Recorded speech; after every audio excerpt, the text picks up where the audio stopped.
আলাইকুম।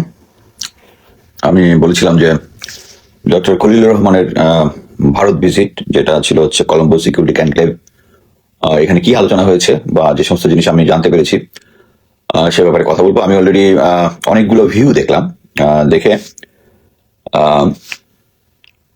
In between the line কিছু পড়ার চেষ্টা করলাম। আচ্ছা, প্রথমে আমি বলি যে এই কনফারেন্সটা যে হবে এটা কিন্তু এই কলম্বো সিকিউরিটি কনক্লেভের সপ্তম এনএসএ লেভেলের কনফারেন্স। এটার শিডিউল অনেক আগেই হয়েছিল, শুধু কে যাবে এটা নিশ্চিত হয়নি। এই বিষয়ে কি আলোচনা হবে না না হবে এটার সাথে নিয়ে আমেরিকাও এটা দিকে নিয়ে বেশ কনসার্ন ছিল। অনেকেই আমরা জানি না যে মার্ক রুবিও তিনি তার সাথে ডক্টর খলিলুর রহমানের অন্তত ব্যক্তিগতভাবে পর্যায়ে খাতির আছে, এবং মার্ক রুবিও যেহেতু আমেরিকার ইন্টারেস্ট দেখে এবং এই বিষয়ে ভারতের সাথে যে বর্তমানে তাদের যে একটা ক্রাইসিস চলতেছে এবং আমেরিকা অ্যাকচুয়ালি কানাডা ইউরোপ এদেরকে ইনফ্লুয়েন্স করতেছে, সেই ইনফ্লুয়েন্সে কিন্তু বেশিরভাগ ওয়েস্টের দেশেই কিন্তু ভারতের বিরুদ্ধে, ভারতের বিভিন্ন অনিয়ম এগুলো নিয়ে কথাবার্তা বলতেছে। তাদের কিছু কোম্পানিকে যারা রাশিয়া থেকে তেল কিনেছে ওগুলোকে তারা স্যাংশন দিয়েছে। সো আমেরিকা কন্টিনিউয়াস প্রেসারে রাখার একটা পার্ট হিসাবে মার্ক রুবিওর সাথে অ্যাকচুয়ালি ডক্টর খলিলুর রহমান এবং ডিপার্টমেন্ট অফ জাস্টিস ইউএস তারা একসাথে কাজ করতেছিল এবং সেট আপ করতেছিল যে এই কনফারেন্সে কি কি আলাপ হবে। এইটাই আমি দেখলাম। বাকি যারা ইনফরমেশন দিয়েছে এটার সাথে একটু এডিশনাল, এই জন্য এটাই প্রথমে বললাম। ফার্স্টে আমরা যেটা জানি যে কূটনীতির ভাষায় যে আগে অ্যাপ্রোচ করে তার রিকোয়ারমেন্ট, তার দায়টা বেশি। আমরা দেখলাম 5ই আগস্টের বাস্তবতা ভারত মেনে নেয় নাই। তারা বিভিন্ন এম্বাসির অংশ বন্ধ করেছে, ভিসা বন্ধ করে দিয়েছে, ব্লা ব্লা চতুর্দিকে সে বোঝানোর চেষ্টা করছে যে বাংলাদেশ এই গভর্নমেন্টটা যেহেতু একটা ইন্ট্রিম গভর্নমেন্ট এবং এটাকে সে দুর্বল করতে পারবে, সেই দুর্বল করার নিয়তে এই জিনিসগুলো করেছিল যাতে নেগোসিয়েটিং টেবিলে তাদেরকে বসানো যায়। But professor Yunus, doctor Khalilur Rahman, যদিও মাঝখানে জনাব তৌহিদ আমাদের যে পররাষ্ট্র উপদেষ্টা, উনি ভারতীয় এজেন্ট, এতে কোনোই ডাউট নাই। উনি এটা বারবার বলতে হয় কারণ হচ্ছে আমাদের একটা জিনিস বারবার না বলে মাথার মধ্যে ঢুকে না। এক হচ্ছে উনি জাতিসংঘে গিয়ে বলেছিল না যে আফগানিস্তানের মেয়েদের রাইট এগুলো নিয়ে, এগুলো আমাদের কনসার্ন না, ভারতের কনসার্ন। এর আগে উনি অনেক জায়গায় পাকিস্তান বাংলাদেশে এসেছে সেই সম্পর্কটা উন্নয়ন করার জন্য। পাকিস্তানের সাথে আমাদের সম্পর্ক উন্নয়ন হইলে ভারত আমাদেরকে আট্টু মাইপা চলবে। আমি অলরেডি একটা জিনিস দিয়েছি যে একটা জিনিস খেয়াল করেন, তারা আগে অ্যাপ্রোচ করেছে নাম্বার 1। তারপর হচ্ছে যখন এই কনফারেন্সটার জন্য খলিলুর রহমান রওনা দিবেন, এই মুহূর্তে ভারতীয় বিজনেস ভিসা যেটা বন্ধ ছিল এটা ওপেন করে দিছে। তার মানে হচ্ছে যখন খলিলুর রহমান ভারতে পৌঁছবে তখন উনি জানবেন যে Bharat already.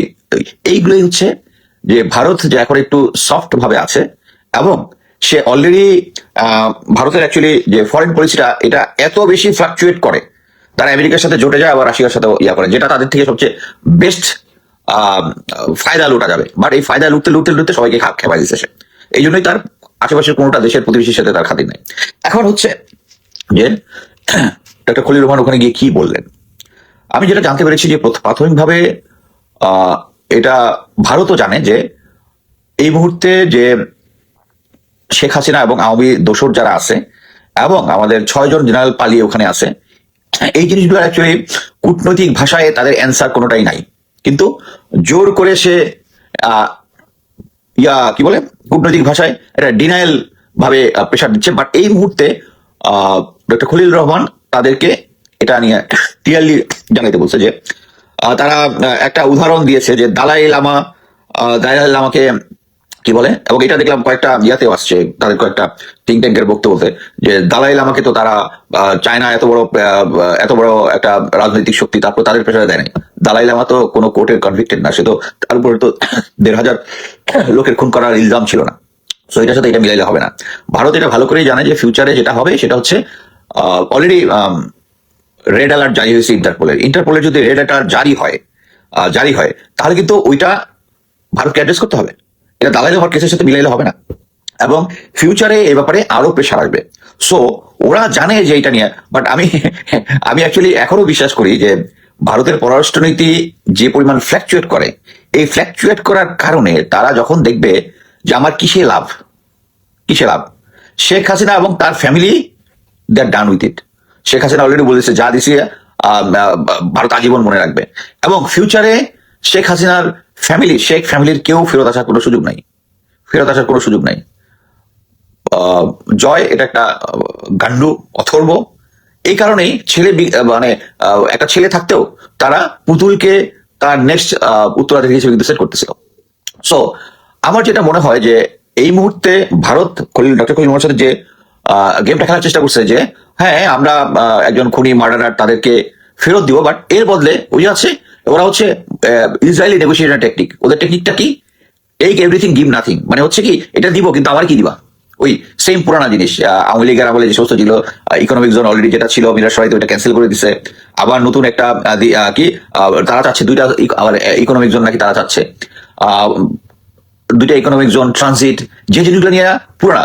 So professor doctor Khalil Rahman এটা খুব স্মার্ট প্লে করেছেন।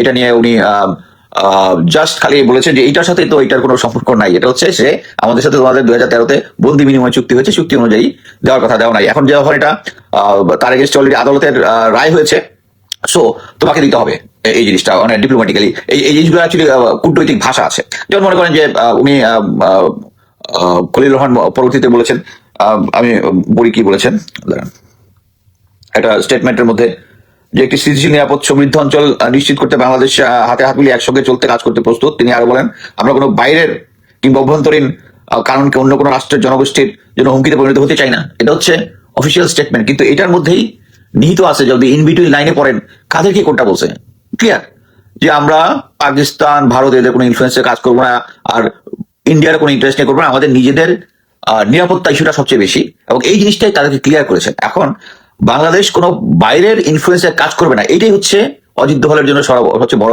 বড় মেসেজ। সো এখন যেটা হচ্ছে, আমি যেটা মনে করতেছি যে আচ্ছা খলিল রহমান আরো কিছু জিনিস করেছেন, উত্থাপন করেছেন, যে বর্তমানে যে তারা এই এত লোকজনকে আওয়ামী লোকজনকে দিয়েছে, তারা কিভাবে দেশে পাসপোর্ট ছাড়া গিয়েছে, তারপরেও তাদেরকে ভারতের ভিতরে ঢুকতে দিয়েছে, জেনারেলরা চলে গেছে। এই জিনিসগুলোতে ফিউচারে ডিপ্লোম্যাটিক প্রেশার আরো বাড়ানো হবে, এই ধরনের জিনিসটা ভারতকে জানান দিয়েছেন। এবং ফিউচারে তারাও জানে যে যখন এটা কি বলে ইন্টারপোল থেকে আসবে, আরো প্রেশার আসবে ফিউচারে। এবং মোস্ট ইম্পর্টেন্টলি হচ্ছে তারা এখন ওয়েস্টকে ফেস করতেছে, এবং এটা ভালো করে জানে দেখি যে ভারত অ্যাকচুয়ালি আমেরিকা অ্যাকচুয়ালি বাংলাদেশের সাথে আগে যেটা হতো, ভারতের সাথে মিলে আমেরিকা বাংলাদেশকে দেখতে, এখন কিন্তু উল্টা হয়ে গেছে। এবং এটা হয়েছে এই ডক্টর খলিল রহমানের মাধ্যমে। এখন ডক্টর খলিল রহমান দীর্ঘদিন জাতিসংঘে কাজ করেছে, ইভেন এই যে অ্যান্থনিও গুতরাস, তার সাথে কিন্তু তার ব্যক্তিগত খাতির ব্যবহার করে প্রফেসর ইউনূস তার নিজের এবং ডক্টর খলিল রহমান ব্যক্তিগত ইউএনএ তারা একসাথে চাকরি করেছেন, ওইটা খাতিরটাকে লাগিয়ে কিন্তু উনি তাদেরকে বাংলাদেশে নিয়ে এসেছেন। এরপর আমারটা একটু নোটটা দেখে নিই। আচ্ছা, এইটাই হচ্ছে ইম্পর্টেন্ট, যে ভারত যেরকম জানে যে আমাদের হাতে কিছু কি আছে এবং তাদের হাতে কি আছে। সো এই সিচুয়েশনে ভারত এর আগে প্রতিবারই খুব স্ট্রংলি 5ই আগস্টের পর থেকে খুব স্ট্রংলি বাংলাদেশকে হ্যান্ডেল করতে গেছিল, কিন্তু পারেনি। প্রফেসর ইউনূস প্রতিটাতেই প্রথমেই এসে বলে দিয়েছে যে 7 সিস্টার নিয়ে কথা বলেছে, যেটা নিয়ে একটা তোলপাড় তুলে গেছে, এবং ভারত পাকিস্তানের সাথে যেন আমাদের রিলেশনটা ভালো না হয় এটা নিয়ে তারা উদ্যোগ দিয়েছে। আরেকটা জিনিস, চায়না যে বাংলাদেশে একটা ড্রোন ম্যানুফ্যাকচারিং প্ল্যান্ট বানাবে, এবং ওখানে আমাদের লালমনিরহাট যে কি বলে এয়ারপোর্টটা হবে, এটা নিয়ে উদ্যোগ জানাইছে। ডক্টর খলিল রহমান বলে দিয়েছে যে বাংলাদেশের নিরাপত্তা নিশ্চিত করা এটা ইজ আওয়ার কনসার্ন, এবং এটা নিশ্চিত করবে আমাদের যাহা করার তারাই করবো। এবং একটা জিনিস বলি যে ডক্টর খলিল রহমান খুব স্মার্ট প্লে করতেছেন। স্মার্ট প্লেটা এরকম, উনি কিন্তু চায়নাতেও কিন্তু নাম্বার অফ টাইম ভিজিট করেছেন, আমেরিকার সাথেও, আমেরিকার ডিপার্টমেন্ট অফ জাস্টিসের সাথে কাজ করেছেন, মার্ক রুবিওর সাথে কাজ করেছেন, অ্যান্থনি গুতেরেসের সাথে কাজ করেছেন। এই সমস্ত প্রেশার একসাথে মিলে, এবং আমি বলি চায়নাও কিন্তু ভালো মতো জানে যে প্রফেসর ইউনূসের ডক্টর খলিল রহমানের স্ট্রেংথটা কোত্থেকে আসছে। বাংলাদেশ অবশ্যই তার একটা স্ট্রেংথ, কিন্তু বাংলাদেশের স্ট্রেংথ এই মুহূর্তে যেহেতু আমেরিকা তাকে ব্যাক দিচ্ছে, এই কারণেই আরেকটা জিনিস বলি, এই কারণেই ইন্ডিয়া বেশি কনসার্ন, এবং এই কারণেই ইন্ডিয়ার থিঙ্ক ট্যাঙ্ক গুলা, বিভিন্ন ইন্ডিয়ান ডিফেন্স জার্নাল, ওই ইন্ডিয়ার কতগুলা গর্ধব কতগুলা অফিসার আছে, কি মেজর গৌরব আর সামথিং, এমন একটা ভাব নিয়ে বলবে যে বাংলাদেশকে তুলে উড়াই দিবে, কিন্তু রিয়েলিটি হচ্ছে তাদেরকে ওই জিনিসগুলো আমলে নিতে হচ্ছে। এবং বাংলাদেশের একটা ইম্পর্টেন্ট জিনিস বলো যে বাংলাদেশ আমেরিকা, এই ক্রেডিটটা আমি প্রফেসর ইউনূসকে বেশি দিব, যে আমেরিকাকে ম্যানেজ করতেছে, এট দ্য সেম টাইম চায়নাকেও ম্যানেজ করতেছে। চায়না এখানে ড্রোন বানাবে, এখানে এয়ারপোর্ট করবে, at the same time Bangladesh, America বাংলাদেশকে ইম্পর্টেন্ট দিচ্ছে। এই দুইয়ের ব্যালেন্সের মধ্যে পড়ে চায়না, সরি, ইন্ডিয়া এখন কনসার্ন। সো এই মুহূর্তে যেটা হচ্ছে, তারা শেখ হাসিনা কে দিবে না এই কথাটা বলে নাই, এবং বর্তমানে ফিউচারে দিতেও পারে এরকম একটা ডিপ্লোম্যাটিক কলাকৌশল ব্যবহার করেছে। আমার ধারণা যে ভারত অ্যাকচুয়ালি অপেক্ষা করবে ফেব্রুয়ারিতে নির্বাচনটা হয় কিনা। যদি হয়, তখন বাংলাদেশের সরকার কারা গঠন করবে এটার জন্য তারা অপেক্ষা করতেছে। সো তখন তারা ডিসিশন নিবে। এবং এই মুহূর্তে তাদের যে থিঙ্ক ট্যাঙ্ক, অন্যান্য যারা খুব স্ট্রংলি বলতেছে আমরা কোনো শেখ হাসিনা অলরেডি, আমি কয়েকটা ইন্ডিয়ান থিঙ্ক ট্যাঙ্ক ডিফেন্স কতগুলো ইয়া দেখলাম, তাদের পোস্ট দেখলাম, তারা বলতেছে শেখ হাসিনা হচ্ছে নির্বাচিত সরকার, গণতন্ত্রের মাদার ফাদার, এরকম টাইপ। সে ভারতের একটা আকৃতির বন্ধু, ভারতের 7 সিস্টার শান্তির জন্য তার এই অবদান সেই অবদান, তাকে কখনোই ইন্ডিয়ার হাতে, বাংলাদেশের হাতে তুলে দিবে না, ব্লা ব্লা ব্লা ব্লা ব্লা। ওই সেখানে আবার ওই দালাল লামার স্টোরিটা আবার বলছে যে দালাল লামাকে ইয়ে করছে, বাট দালাল লামার সাথে এই স্টোরি এখানে মিলাইলে হবে না। এটার সাথে আন্তর্জাতিক যে প্রেশারটা, কি বলে, ইন্টারপোলের যে প্রেশারটা আস্তে আস্তে এটা এসকেলেট হবে, ওইটাকে সামাল দিতে গিয়ে অ্যাকচুয়ালি তাদেরকে এখন একটা ব্যালেন্সিং ইয়াতে আসতে হবে। তারা অলরেডি এর আগে, আমি বলবো মাস 4-5 আগে দিল্লিতে একটা কনফারেন্স তারা করেছিল, জাস্ট এই প্রেজেন্ট সিচুয়েশন, যে সমস্ত নেইবারদের সাথে তার খারাপ সম্পর্কটা হচ্ছে, বাংলাদেশের সাথে এখন এরকম সিচুয়েশন, তাদের করণীয় কি। তাদের এই করণীয়তেই একটা ছিল যে তাদেরকে কোনো একটা মধ্যপন্থা অবলম্বন করতে হবে। আমার ধারণা এই বাংলাদেশের সাথে সম্পর্কটা এখন তারা উন্নয়ন করতে চাচ্ছে, এবং ফিউচারে, আমি অনেক আগেই বলেছিলাম যে ওরা নিজেদের স্বার্থে যখন শেষ হয়ে গেছে, এখন তারা এইটুকু বুঝতে পেরেছে যে অ্যাটলিস্ট আওয়ামী লীগ নিয়ে তাদের কোনো ফিউচার নাই। আমার ধারণা আমরা শেখ হাসিনাকে পেয়েও যেতে পারি, আমি বিশ্বাস করি। কারণ ভারতের পররাষ্ট্রনীতি বলে হচ্ছে তারা তাদের প্রতিবেশীগুলো তাদের নিজের স্বার্থের জন্য ব্যবহার করবে। শেখ হাসিনার সাথে আর কোনো ফিউচার স্বার্থ নাই, অ্যাটলিস্ট আগামী 15-20 বছরে আওয়ামী লীগের কোনো ফিউচার নাই। এখন অভ্যন্তরীণ ভাবে যারা থিঙ্ক ট্যাঙ্ক আছে, আওয়ামী লীগের থিঙ্ক ট্যাঙ্ক আছে, জেনারেল ওয়াকার আছে, তারা যতই ইনক্লুসিভ ইলেকশন ব্লা ব্লা ব্লা বলুক, এটা যে বাস্তবতা না, বাস্তবতা হচ্ছে ফিউচার। সো এখন ভারত যেটা করবে সেটা হচ্ছে ফিউচারে যে সরকার গঠন করে সেই গঠন করার পরে ওই সরকারের সাথে তার সম্পর্কটা কি হবে, এটার পরে তারা ডিসিশনটা নিবে। সো আমি মনে করি যে ডক্টর খলিলুর রহমান অ্যাকচুয়ালি ওখানে স্মার্ট প্লে করেছেন। এটার মধ্যে আপনি দেখবেন অনেকে এটার অনেক রং ফিডব্যাক দিতে পারে, যে অ্যাকচুয়ালি খলিলুর রহমান একটু নতজানু হয়ে কথা বলেছে, এই হয়ে কথা বলেছে। That's all bullshit. আমাকে অ্যাকচুয়ালি ইনবক্সে অনেকে সবক দেওয়ার চেষ্টা করেছে, বাট আমার ধারণা যে ডক্টর খলিলুর রহমান ঠিক লাইনে আগাচ্ছে, এবং এই কারণেই এটা হচ্ছে সবচেয়ে ক্লিয়ার। ওই আমাদের শেরে বাংলা একে ফজলুল হকের কথাটা, যারা দেখবেন দাদারা যাদের প্রশংসা করতেছে, তাহলে আমার যদি প্রশংসা করে তাহলে বুঝবেন আমি বিক্রি হয়ে গেছি। ওই সেম জিনিস, দাদারা যার বিরুদ্ধে কথা বলে, প্রফেসর ইউনূসের বিরুদ্ধে কথা বলে, কারণ প্রফেসর ইউনূসের সাথে কমফোর্টেবল না। আমি রাতের বেলা একটা, এই যে সাথী, কি বলে, সরি, 21 নম্বরে একটা ছবি পোস্ট করেছি, ম্যাডাম খালাতে ফিরে হাসতেছে, প্রফেসর ইউনূস হাসতেছে, অনেক গম্ভীর মুখে বসে আছে। কি কারণে? Because he is not also comfortable with professor Yunus. আর আমি আগেই বলেছি যে জেনারেল ওয়াকার অলরেডি ওই যে ব্রিগেডিয়ার শামসকে লন্ডনে পাঠিয়েছিল তারেকদের সাথে কথা বলার জন্য। তারা একটা আন্ডারস্ট্যান্ডিং এ যাওয়ার চেষ্টা করতেছে, বিএনপি যেহেতু ক্ষমতায় আসার সম্ভাবনা বেশি তাদের মাধ্যমে, এবং সেনাবাহিনীর যারা গুমখুনের সাথে জড়িত আছে, প্লাস ফিউচারে যেন গুমখুনে যদি কাউকে ধরতে না পারে। এগুলো কিন্তু জেনারেল ওয়াকার ভ্রাতৃত্ববোধ দেখাচ্ছে, তা না। এটা হচ্ছে ভারত এবং আওয়ামী লীগের তাদের যে যারা লাস্ট লাইন অফ ডিফেন্স যারা আছে, প্রশাসনে বলেন, অ্যাডমিনিস্ট্রেটিভ ক্যাডারে বলেন, সেনাবাহিনীতে বলেন, গোয়েন্দা সংস্থা বলেন, তাদেরকে অসুস্থ করা। Still we are looking after you. কারণ এইটা যখন ভেঙে পড়বে, অলরেডি তাদেরকে যখন আদালতে হাজির করেছে, যদিও ক্যান্টনমেন্টে রেখে এবং এদেরকে এখনো চাকরিচ্যুত না করে জেনারেল ওয়াকার একটা একটা প্রতিরোধ দেওয়ার চেষ্টা করেছে, কিন্তু এরপরে কিন্তু ওদের এই প্রতিরোধটা ভেঙে যাচ্ছে। এখন যে সমস্ত জিনিস হয়েছে, তারা হচ্ছে অ্যাকচুয়ালি মানি টক্স। আমরা সবাই জানি তারা কত লক্ষ কোটি টাকা বাংলাদেশকে পাচার করেছে। এই টাকাগুলো দিয়ে আমরা অলরেডি নিউজ দেখেছি যে কেউ যদি মিছিলে অংশগ্রহণ করে তাহলে 2 থেকে 3 হাজার টাকা, আর যদি ব্যানার ধরে 5 থেকে 7 হাজার টাকা, অনেকে বলে 5 হাজার টাকা বা 7 হাজার টাকা, টাকার একটা অংশ। সো এখন যেটা হচ্ছে টাকা কথা বলতেছে। সো আমাদেরকে দেখতে হবে যে আমি বলবো বাংলাদেশে একটা কোর্স পিরিয়ডে যাচ্ছে, যেখানে আমাদের নিজেদের 5-6টা জেনারেল শত্রু দেশ, ভারত স্টেট আমি বলবো শত্রু দেশ, পালিয়ে যাওয়ার পরেও এখনো আমরা সেনাবাহিনীর স্তুতি করি। এখানে একটা জিনিস বলি যে ওই যে সাইফুল ইসলাম যে ছেলেটা সেনাবাহিনীকে উচ্চারণ করতে চাই না, খারাপ কথাটা বলেছে, এটা আমাদের রিটায়ার্ড এবং মিলিটারি সবাইকে সাফ করেছে। এটা নিয়ে আমি এটা সরি এটা নিয়ে আমি একটা পোস্ট দিয়েছি। এটার মধ্যে আমি দেখলাম বট কমই আছে, জেনুইন লোকরা তাদের কনসার্ন জানাইছে। আমি অ্যাকচুয়ালি 100% একমত, আইনের শাসন থাকতে হবে। সেনাবাহিনী ইউনিফর্ম পরে ওই সাইফুল ইসলামের বাসায় গিয়ে মারাটা ঠিক হয়নি। There are lot of other ways, but এটার সেনাবাহিনী আরো স্মার্টলি হ্যান্ডেল করতে পারতো। ইউনিফর্মে যাওয়ার দরকার ছিল না যদি তারা ম্যানেজই করতে না পারে। ইউনিফর্ম পরে গিয়ে অ্যাকচুয়ালি আর্মিকে আরো ভার্নারেবল করেছে। কিন্তু আমার যে স্ট্যান্ড পয়েন্ট আমি যেটা দিয়েছি, আমি ওটা থেকে নড়তেছি না। কারণ হচ্ছে আমি পার্ট অফ ইউনিফর্ম ছিলাম। একটা জিনিস সবাইকে বুঝতে হবে যে যখন জনতা না ওয়াকার এটা নিয়ে কিন্তু কেউ কনসার্ন হয় নাই, আর্মির কেউ পাত্তা দেয় না। সবাই জানে general Waker is doing this nonsense.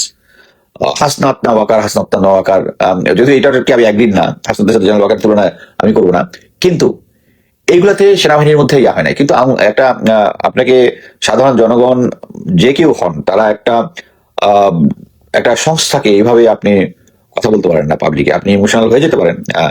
আমি মনে করি যে আমি সেনাবাহিনীর এবং আওয়ামী নেতৃত্বে যারা আছে তাদের যত বড় ক্রিটিক জানা, সেই আমি সেনাবাহিনীর ক্রিটিক হয়ে আমারই এই জিনিসটা আমি নিতে পারিনি। আপনাদেরকে বুঝতে হবে যে সেনাবাহিনীকে এজ এ হোল, আমি কখনোই সেনাবাহিনীকে এজ এ হোল কখনোই করিনি। যদিও জেনারেল ওয়াকারের বট বাহিনী আমাকে এইটা কি কনসার্ন করেছে, আমি সেনাবাহিনীর বিরুদ্ধে কথা বলতেছি। সেনাবাহিনী একটা ইমোশনাল জায়গা, তাদেরকে বুঝতে হবে তারা দেশের আইন এবং কি বলে এবং মিলিটারি আইনে দ্বারা শাসিত। তারা চাকরিচ্যুত হইলেই আপনার মতো আদালতে যেতে পারে না। তাই এই চান্সে আমাদের প্রায় 500 থেকে 700 অফিসার সৈনিক আছে যারা এই আমলে চাকরি হারিয়েছে। এবং যেহেতু জেনারেল ওয়াকার ওই শেখ হাসিনার আমলটাই এমএস ছিল এবং তিনি এগুলোর পিছনে যেহেতু একটাও কিন্তু এখন পর্যন্ত কোনো কিছু করতেছে না, কিছুই করতেছে না। সো আমি মনে করি ওসব প্রসঙ্গ থেকে অনেক দূরে চলে আসছি, যেহেতু এটা প্রেজেন্ট। আমি বলবো সেনাবাহিনীকে অ্যাজ এ হোল আপনারা গালিগালাজ করেন না।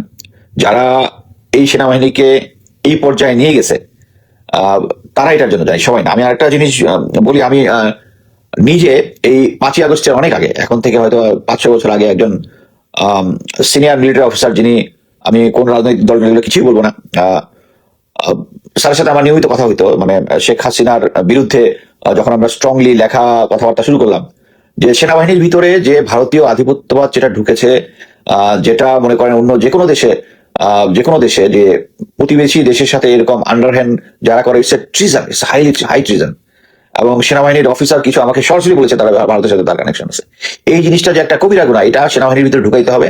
এবং ঢুকাইতে হলে যারা গুম খুন এবং অন্যান্য করে বাংলাদেশ সেনাবাহিনীর একটা মানে ডিসিপ্লিনকে একটা এমন একটা সিচুয়েশন নিয়ে গেছে, এদেরকে কমসে কম 200 জনকে অ্যারেস্ট করতে হবে, অবশ্যই প্রমাণের ভিত্তিতে করতে হবে।